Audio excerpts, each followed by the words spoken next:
Praise the lord. ప్రభువైన యేసు నామములో అందరికీ వందనములు. యేసయ్య మాటను ఈ కార్యక్రమాన్ని వీక్షించడానికి ప్రేమతో మిమ్మను ఆహ్వానిస్తున్నాను. ఈ దినము అపోస్తుల కార్యముల గ్రంథము 20వ అధ్యాయము 24 నుండి 38 వచనాల వరకు ధ్యానించుకుందాం. అయితే దేవుని కృపా స్వార్థను గూర్చి సాక్ష్యమిచ్చుటయందు నా పరుగును, నేను ప్రభువైన యేసు వలన పొందిన పరిచర్యను తుదముట్టింపవలెనని నా ప్రాణమును నాకెంత మాత్రమును ప్రియమైనదిగా ఎంచుకునుట లేదు. ఇదిగో, దేవుని రాజ్యమును గూర్చి ప్రకటించుచు నేను మీ మధ్యను సంచరించుచుంటిని. మీలో ఎవ్వరునూ ఇక మీదట నా ముఖము చూడరని నాకిప్పుడు తెలియను. కాబట్టి మీలో ఎవరికి నా నాశనము విషయమైనను నేను దోషిని కానని నేడు మిమ్మును సాక్ష్యము పెట్టుచున్నాను. దేవుని సంకల్పమంతయు మీకు తెలుపకుండా నేనేమీ దాచుకొనలేదు.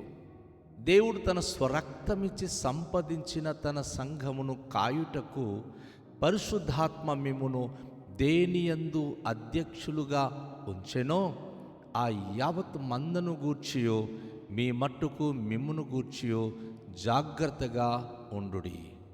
నేను వెళ్ళిపోయిన తర్వాత క్రూరమైన తోడెళ్ళు మీలో ప్రవేశించునని నాకు తెలియను. వారు మందను కనికరింపరు, మరియు శిష్యులను తమ వెంట ఈడ్చుకొని పోవలెనని వంకర మాటలు పలుకు మనుషులు మీలోనే బయలుదేరుదురు. కావున నేను 3 సంవత్సరములు రాత్రింపగళ్ళు కన్నీళ్లు విడుచుచు ప్రతి మనుష్యునికి మానక బుద్ధి చెప్పి తినని మీరు జ్ఞాపకము చేసుకొని మెలకుగా ఉండుడి. ఇప్పుడు దేవునికిని ఆయన కృప వాక్యమునకును మిమ్మును అప్పగించుచున్నాను. ఆయన మీకు క్షేమాభివృద్ధి కలుగ చేయుటకును పరిశుద్ధపరచబడిన వారిలో స్వాస్థ్యం అనుగ్రహించుటకును శక్తిమంతుడు.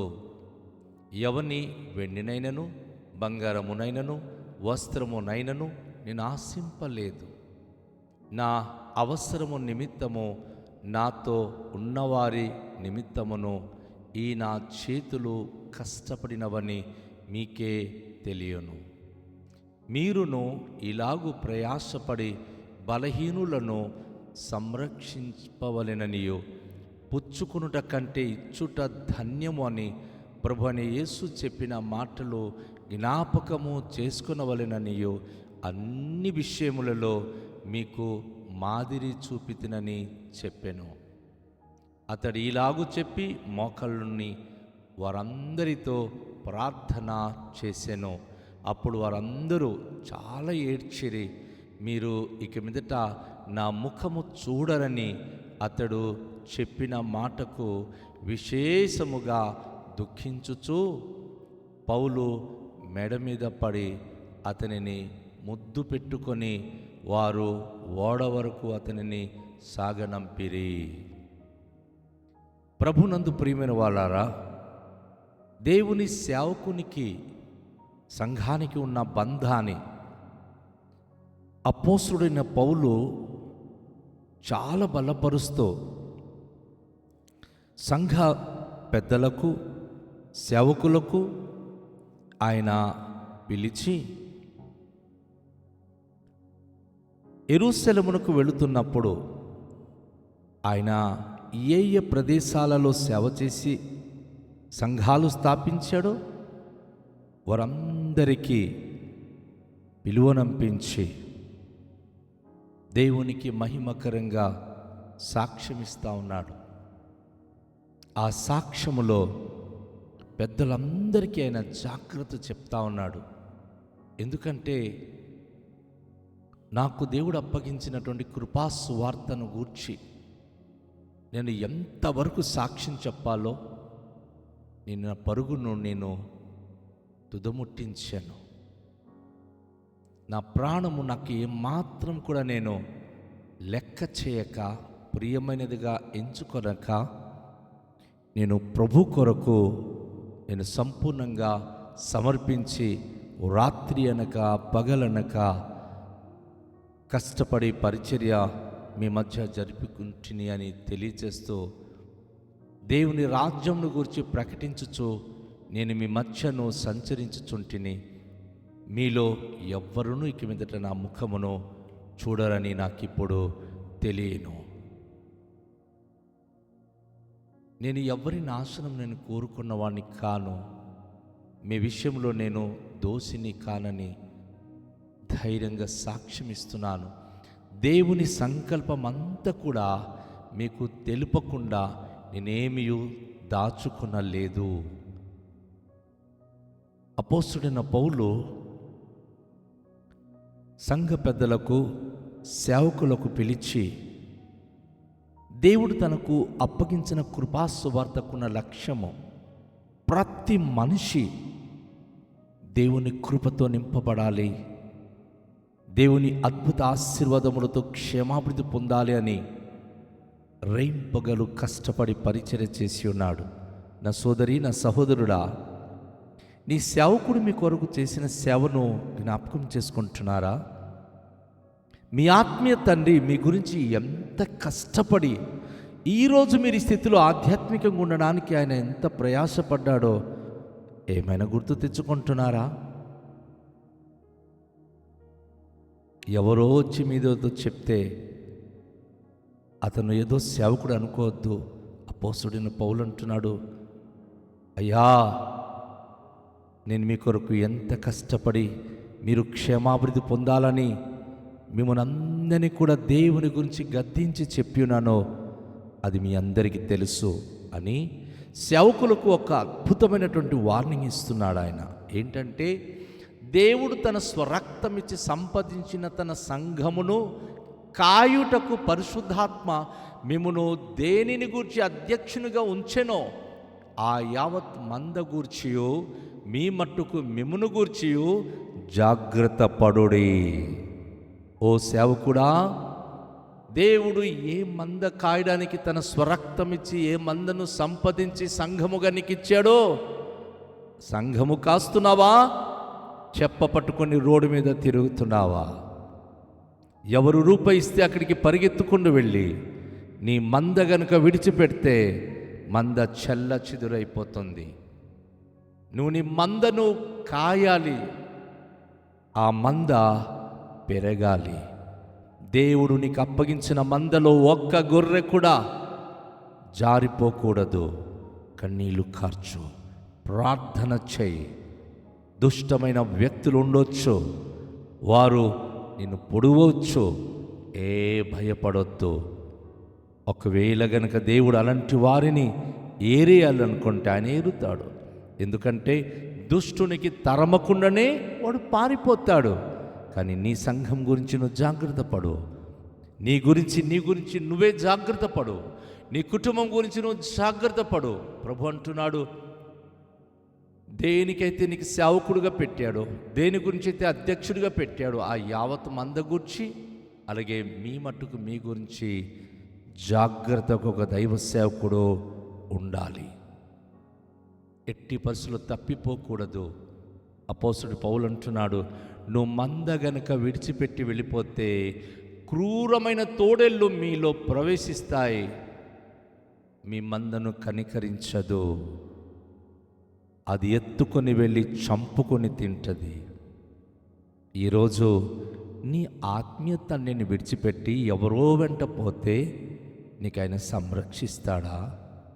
నువ్వు పెట్టింది తినడానికి వస్తున్నాడు తప్ప నీకు కాయడానికి కాదు.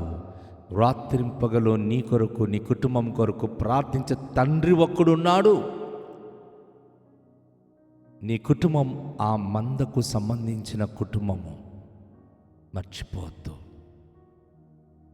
అపోస్తలుడు పౌలు అంటున్నాడు, నేను వెళ్ళిపోయిన తర్వాత క్రూరమైన వ్యక్తులు మీ మందలోనికి ప్రవేశిస్తారు, కనికరించకుండా ఒక్కొక్క కుటుంబానికి పాడు చేస్తారు. ఆత్మీయ తండ్రియే. బయటి నుండి వచ్చినవాడు బయట నుంచి వచ్చినవాడే. వారు మిమ్మల్ని కనికరించకుండా చూస్తారు. మీరిచ్చిన చేతుల వైపు వారు చూస్తారు, మీ కష్టాల్లో నిలబడరు. మీరిస్తే మీతో మంచిగా మాట్లాడతారు, లేకపోతే మీ గుమ్మం కూడా తొక్కరు.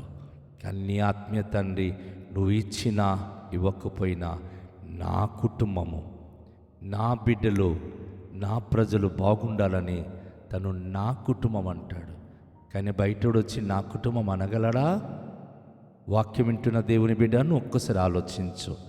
ఎంతోమందికి మీరు డబ్బులు పంపిస్తారు, ఎంతోమందికి వెళ్ళి ప్రార్థన చేయించుకుంటారు.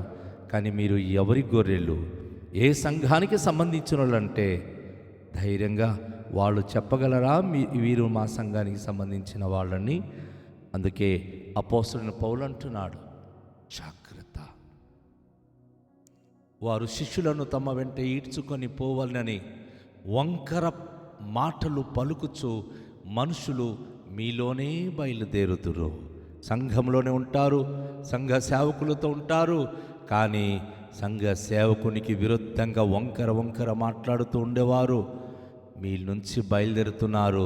సంఘాలను పాడు చేసి వారు బయలుదేరుతున్నారని వాక్యం ద్వారా ప్రభు చెప్తా ఉన్నాడు, అపోస్తలుడు పౌలు చెప్తా ఉన్నాడు. అది బాధకరమైన విషయం అంటున్నాడు ఆయన. నేను 3 సంవత్సరములు రాత్రింబలు కన్నీళ్లు విడిచుచు ప్రతి మనుషునికి మానక బుద్ధి చెప్పి తినని మీరు జ్ఞాపకము చేసుకుని మెలకుగా ఉండుడి. మీ కుటుంబాలకు మీకు బుద్ధి చెప్తూ మానకుండా మీరు అభివృద్ధి పొందాలని ఆవేదనతో మీ కొరకు ప్రార్థించి చెప్పిన ప్రతి మాటలు జ్ఞాపకం చేసుకోండి. ఇలా సేవ ఎవరయ్యా మీ కొరకు చేస్తారు? అమ్మ, ఎవరమ్మ మీ గురించి ఇంత బాధపడతారు? మీ కుటుంబాలు బాగుపడాలని దైవ సేవకుడు ఎంతో ప్రయాసపడుతున్నాడు. ఆయనకి తెగతింపులు చేసుకొని ఎవరో రూపాయి పావాలు బేడయిస్తే అటువైపు వెళ్ళిపోయి, ఎవరో మిమ్మల్ని పొగిడితే అటువైపు వెళ్ళిపోతే క్రూరమైన మృగాలకు మీరు బానిసైపోతారు, చీల్చబడతారు. రేపు మీ కుటుంబానికి కష్టాలు వచ్చినప్పుడు ఎవరు దిక్కు? అపోస్తలుడైన పౌలు అంటాడు, ఇప్పుడు దేవునికిని ఆయన కృపా వాక్యమునకును మిమ్మును నేను అప్పగిస్తున్నాను. అవును, ఇంతకాలం అయితే వాక్యం చేసి చెప్పాను, ఇంతకాలము సేవకులారా మిమ్మల్ని ఎంతో ప్రోత్సహించాను. ఇప్పుడేమో దేవుని కృపకును ఆయన వాక్యానికి మిమ్మను అప్పగిస్తున్నాను. ఆయన మీకు క్షేమాభివృద్ధి కలుగచేస్తాడు. పరిశుద్ధపరచబడిన వారిలో స్వాస్థ్యము అనుభవింపచేయడానికి ఆయన మిమ్మను ఖచ్చితంగా శక్తివంతుడు. ఎవని వెండి కానీ బంగారము కానీ వస్త్రము కానీ నేను ఎప్పుడూ ఆశించలేదు. ఏ దైవజనుడు మీరు వెండి ఇవ్వాలని, బంగారం ఇవ్వాలని, వస్త్రం ఇవ్వాలని మీ సేవకులు అడుగుతున్నాడా? తన పరిచర్య కొరకు, ప్రభు పరిచర్య కొరకు నిజమైన సేవకుడు చెప్తాడు. ఎంతవరకు ఆయనతో మీరు చేయి కలిపి దేవుని రాజ్య అభివృద్ధి కొరకు సేవ సహాయం చేస్తున్నారు? పాస్టర్ గారు కనుక బట్టలు కొనివ్వండి, స్వార్థపరుడైన పాస్టర్ అనవచ్చు.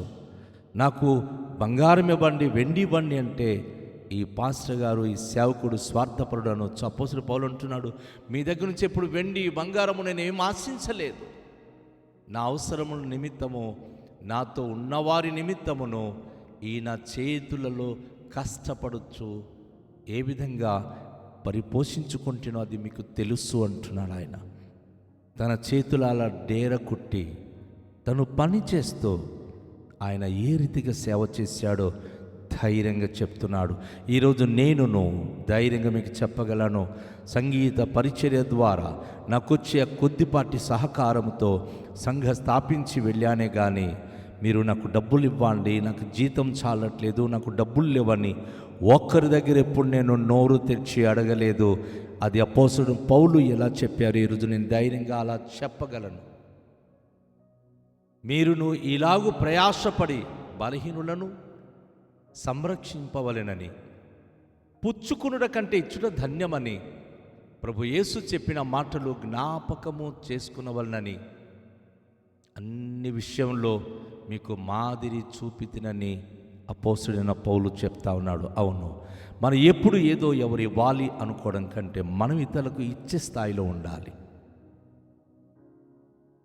ఎవరికైనా మనం సహాయం చేసేవారుగా ఉండాలి. దేవుడు మనకు నేర్పించిన అమూల్యమైన బోధ ఇది.